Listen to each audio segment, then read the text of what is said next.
దానకర్ణుడు చనిపోయాక అతని దేహాన్ని దహనం చేయడానికి సాక్షాత్తు అగ్నిదేవుడే వణికిపోయి నిరాకరించాడని మీకు తెలుసా? ఎందుకో తెలిస్తే మీ రోమాలు నిక్కబొడుచుకుంటాయి. కురుక్షేత్ర యుద్ధంలో కర్ణుడు వీరమరణం పొందిన తర్వాత అతని అంత్యక్రియలు చేయడానికి చితిపేర్చి నిప్పు అంటించారు. కాని ఒక అద్భుతం జరిగింది. మంటలు వాటంతటా అవే ఆరిపోయాయి. సాక్షాత్తు అగ్నిదేవుడు ప్రత్యక్షమై దేహాన్ని కాల్చడానికి నిరాకరించాడు. అప్పుడు అగ్నిదేవుడు ఏమన్నాడంటే, శ్రీకృష్ణ, నాలో సమస్తాన్ని దహించే శక్తి ఉంది, కాని ఈ దేహాన్ని కాల్చే అర్హత నాకు లేదు. దానికి కారణం కర్ణుడి దానగుణం.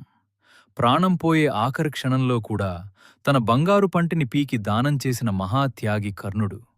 ఎవరొచ్చి ఏమడిగినా లేదనకుండా దానం చేసిన ఆ పవిత్రమైన చేతుల్ని దహించి పాపం మూటగట్టుకోలేనని అగ్నిదేవుడు చేతులెత్తేశాడు. అంతటి పుణ్యాత్ముడికి ఈ భూమి మీద